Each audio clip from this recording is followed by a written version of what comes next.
Hey everybody, what's going on? So we got some more Guns N' Roses news. Now, if you guys watched my channel a couple days ago, you'll know that Mick Wall, who's written past books on Guns N' Roses, has a new book out now called Last of the Giants, and it's all about Guns N' Roses. And there's actually some excerpts from the book you can read, so I've linked to them down below. There's two quick excerpts. And then I was looking on the GNR forums, and somebody actually noticed that he was posting on social media as well. So there's also some additional excerpts people pulled out of the book. And then he also posted in response to a fan's question who said, I hope there's more to come for GNR story, some new music, and not just a nostalgia tour.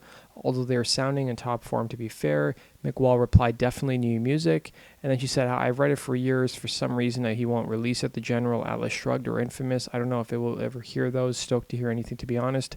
Now, those songs, The General and Atlas Shrugged, are supposed to be songs that were composed and written during the Chinese democracy era that we've heard in interviews, but I've never actually heard any snippets of. And Mick Wall responded, not thinking of those, I mean new material. And this has been one of the biggest questions I've had about Guns N' Roses is, are they just going to play on Chinese democracy stuff, like is Axl playing them the stuff that's left over, or are they creating new stuff from scratch? Now, I'm not going to believe anything until I actually hear it.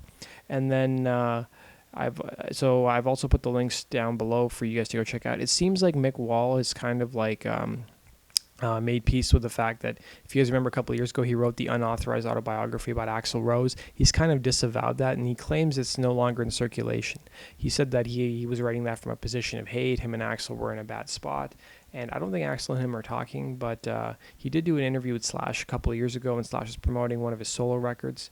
And I guess this book that's out now is supposed to be more of like a fair look at the band, and it's supposed to span their entire history. A lot of the source material is taken from interviews that he did with former managers Doug Goldstein and Alan Niven. So I haven't read the book yet. I'm kind of waiting for reviews to come out and see what people on the forums say. It seems like from what people have written on the forums, some of their stories are apparently recycled, and some are somewhat new. So let me know what your guys' thoughts are. And as always, guys, make sure you subscribe for the latest GNR news. Take care.